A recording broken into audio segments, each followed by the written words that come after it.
Hi welcome back to my channel Sandy vlogs.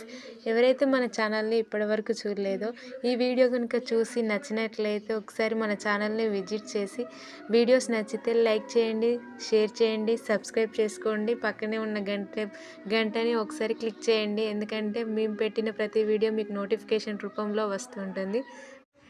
Today content విషయానికి వస్తే chicken కర్రీయా ఆహా అనేవాళ్ళే కానీ చి అనే వాళ్ళైతే ఎవరు లేరు. కోర్స్ మనకన్నా అయితే తెలంగాణలో అయితే చికెన్ అంటే ధూమ్ధామ్ ఇక తినుట్లా. మేము కూడా అంతే, మా సార్ కూడా అంతే. మరి మా ఊర్లో అయితే చికెన్ షాప్ అయితే లేదండి. మేము చికెన్ కొనుక్కోవాలన్నా ఏదైనా పెద్ద కొంచెం ఇంట్లోకి సరిపడా సామాన్లు తెచ్చుకోవాలన్నా దగ్గరలో ఉన్న మా గన్పూర్కే కంపల్సరీగా వెళ్ళాలి. మాకు ఒక 2 కిలోమీటర్స్ దూరంలోనే గన్పూర్ ఉందండి. అక్కడ సోమవారం ప్రతిరోజు అంగడి జరుగుతుంది. కానీ అంగడికి మాత్రం మా సారు, మా ఇంట్లో వాళ్ళు ఎవరు వెళ్ళలేదని అనుకున్నాము. కానీ మా అత్త పని పోయి వచ్చేటప్పుడు అట్లనే వచ్చింది. అయితే కూరగాయలు మాత్రం కొనుక్కొని వచ్చింది. మా సార్ పత్తి మిల్లికి పోయిండు. అయితే ఫోన్ చేసి తనకు తెలిసిన వ్యక్తితోటి కిలో చికెన్ ఇంట్లో ఇచ్చిరండి అని చెప్పాడట. అయితే ఆ వ్యక్తి వచ్చేదాకా ఎట్లా అన్న నేను పోయే వరకు ఒకవేళ అక్క కర్రీ వండితే ఏం చేయమంటావు, చికెన్ వేస్ట్ కదా అని అన్నాడట. అయితే నేను ఫోన్ చేసి అక్కకి చెప్తుంది అని మా సార్ అన్నాడట.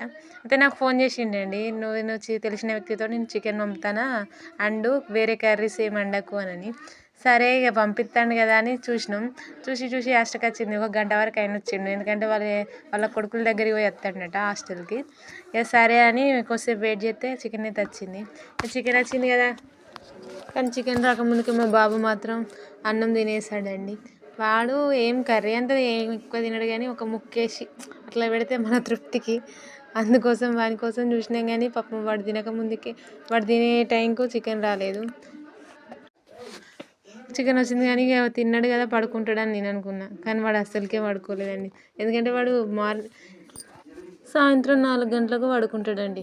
ఇక ఆ టైంలో పడుకున్నాడు అనుకో, నైట్ 11, 12 అయినా వాడు పడుకోడు. ఆ టైంలో తిరుగుతూనే ఉంటాడు. వాని వెంబడి మనం కూడా తిరగాలి. మనకు నిద్ర వచ్చినా ఆపుకొని మాత్రం వాడిని చూడాలి. అది పిల్లలతో ఉన్న కష్టాలు. కోర్లే ఎట్లా కర్రీ అన్న వండుదాం, మరి వీడియో తీసుకోవాలి కదా అనుకుంటే సెల్లు కావాలి మమ్మీ అని ఎడతాడు. అయ్యో ఎట్లా అని మా మామయ్య సెల్ ఇచ్చిన. సరే ఇది వీడియో కోసం ట్రై చేస్తానా, ఈ రూమ్లోకి మాత్రం రాకు నానా అని చెప్పిన. కానీ వాడింటాడా, నా తోకెమ్మడే పట్టుకొని వచ్చిండు. ఇక సర్లే ఎట్నో అట్లా వంట అయితే ప్రిపేర్ చేద్దామని, కర్రీ అయితే ప్రిపేర్ చేద్దామని అనుకున్నా. అయితే కిలోంత చికెన్ తెచ్చిండు కదా, అందులో కొన్ని పీసెస్ తీసిన, ఎందుకంటే తెల్లారిద్దా ఇంట్లో వేసి వండుదామనేసి. వాటిని తీసి అయితే ఫ్రిడ్జ్లో పెట్టిన. ఇక మనం చికెన్ తెచ్చుకుంటే వాడు చికెన్ షాప్లో కడిగినట్టే ఏం కదా, మనం కూడా కొన్ని నీళ్ళు పోసుకొని కడగడం మన పద్ధతి. కాబట్టి అందులో 2 గ్లాసులు నీళ్ళు పోసి చికెన్ కడిగేసి, ఇక మనం చికెన్ కావాలంటే ఉల్లిగడ్డలు, పచ్చిమిర్చి కోసుకొని పెట్టుకోవాలి కదా. సరే కోసేసి పక్కకు పెట్టుకున్నా.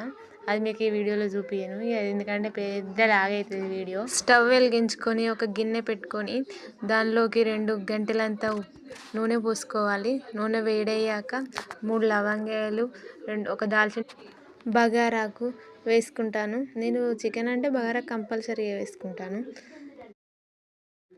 అవి కొంచెం వేగక ముందుకే మనం ముందుగా కోసి పెట్టుకున్న ఉల్లిగడ్డ, పచ్చిమిర్చి వేసి కొద్దిసేపు అవి ఫ్రై అయ్యేదాకా ఉంచుకోవాలి.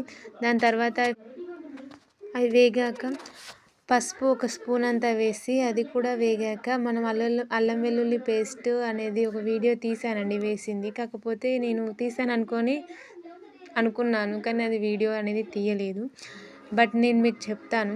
ఒక కటోరలో అల్లం వెల్లుల్లి పేస్ట్ వేసుకొని అందులో కొన్ని వాటర్ పోసుకొని అది కొంచెం కలుపుకుంటే అది కొంచెం పేస్ట్ లాగానే ఉంటుంది. దాన్ని తీసుకొని ఫ్రై అయిన ఆనియన్స్లలో వేసుకోండి. కొంచెం టేస్ట్ అనేది బాగా వస్తుంది. మీరు అలా ట్రై చేయండి, ఎందుకంటే మళ్ళీ నెక్స్ట్ వీడియోలో నేను కంపల్సరీగా చూపిస్తాను మీకు. అల్లం వెల్లుల్లి పేస్ట్ ఫ్రై అయ్యేదాకా ఉంచండి ఒక 5 నిమిషాలు. దాని తర్వాత మనం ముందుగా కడిగి పెట్టుకున్న చికెన్ని తీసి ఇందులోకి వేయండి. అది కొంచెం కలుపుకొని ఒక 5 నిమిషాలు మూత పెట్టి పక్కన ఉంచుకోండి, అంటే ఉడికించుకోండి. ఒక 5 నిమిషాల తర్వాత అది ఉడుకుతుంది. మూత తీసి చూపించాను మీకు. అలాగే ఉడికినాక ఒక 5 నిమిషాల తర్వాత మళ్ళీ మూత పెట్టండి, ఎందుకంటే ఎసరు అనేది కొంచెం మొత్తం ఆవిరైపోవాలి, ఉడకాలి కదా. దాని తర్వాత దానికి సరిపడా ఒక చెంచాడు, మీకు ఎంత సరిపడాలనుకుంటే అంత. మేమైతే ఒక కిలో చికెన్ కాబట్టి నేను ఒక గంటతో ఆయిల్ పోసాను కాబట్టి ఒక గరిట కారం అనేది వేసాను. దానికి సరిపడా కొంచెం తక్కువ ఉప్పు అనేది కూడా వేసాను. అదే గంటతోటి చూపించాను కదా. అవి కలుపుకొని ఒక 5 నిమిషాలు కుక్ అయిన తర్వాత మీకు నేను చూపించాను. ఆ 5 నిమిషాలు కుక్ అయిన తర్వాత ఒక గ్లాసు నేను 2-3 గ్లాసులు వాటర్ పోసాను. ఎందుకంటే మా వాళ్ళందరికీ పులుసు అనేది కొంచెం ఉండాలి అన్నంలో కలుపుకోవడానికి. మొత్తం ఫ్రై లాగా అయితే వాళ్ళు తినలేరు. తగినంత ఎసరు పోసుకొని ఉంచుకున్నాం కదా. దీన్ని ఒక 10-15 నిమిషాలు బాగా ఒక మీడియం ఫ్లేవర్లో కాకుండా హై ఫ్లేవర్లో పెట్టుకొని మనం ఉడికించుకుందాం. దీన్ని మూత పెట్టుకొని సరే చూపిస్తున్నాను కదా. ఒక 10 నిమిషాల తర్వాత 15 నిమిషాల తర్వాత నేను మళ్ళీ మీకు ఈ వీడియో చూపిస్తున్నాను. చూడండి ఎలా కుక్ అవుతుందో. ఎసరు అనేది పోసాం కాబట్టి అది చిక్కబడేంత వరకు మనం అలానే ఉంచుదాం. దీనిలోకి మీకు అందరికీ మసాలాలు అంటే ఇష్టం కావచ్చు. బట్ మా వాళ్ళకి ఇందులో కొంచెం లవంగాలు వేస్తే అల్సర్ పేషెంట్ వాళ్ళ నానమ్మ ఉన్నది కాబట్టి ఎక్కువ లవంగాలు బాగా దంచేయలేమండి. అందుకే షాప్లో దొరికిన మసాలా ఉంటుంది కదా, అది వేస్తాను నేను. ఇందులో చూపిస్తాను చూడండి. మీకు వీడియోలో చూపిస్తున్నట్టు అలా కుక్ అవుతుంది. అలా కుక్ అయిన దానిలో నేను ఈ మసాలా వేస్తున్నాను చూడండి. ఇదే మసాలా నేను వేస్తాను. ఒక్కొక్కసారి నేను ఆ లవంగాలతో నూరిన మసాలా కూడా వేస్తాను. బట్ వాళ్ళకి ఇప్పుడు ఇదే వేయాలని అన్నారు కాబట్టి నేను మీకు ఇది చూపిస్తున్నాను చూడండి. ఇలా కుక్ అయిన తర్వాత ఒక 5 నిమిషాల తర్వాత నేను కొత్తిమీర వేసి ఇక దించేసుకోవడమే. ఒక 5 నిమిషాలు పక్క నుంచి ఉడికించుకుందాం. తర్వాత దించుకుంటాను, అది కూడా చూపిస్తాను చూడండి. ఇలా మా ఇంట్లో ఇలానైతే కుక్ చేస్తాను. నా వీడియోస్ మీకు నచ్చినట్లయితే లైక్ చేయండి, షేర్ చేయండి, సబ్స్క్రైబ్ చేసుకోండి. మీకు నా వీడియో కింద కామెంట్ చేయండి. ప్లీజ్ సబ్స్క్రైబ్ చేసుకోండి.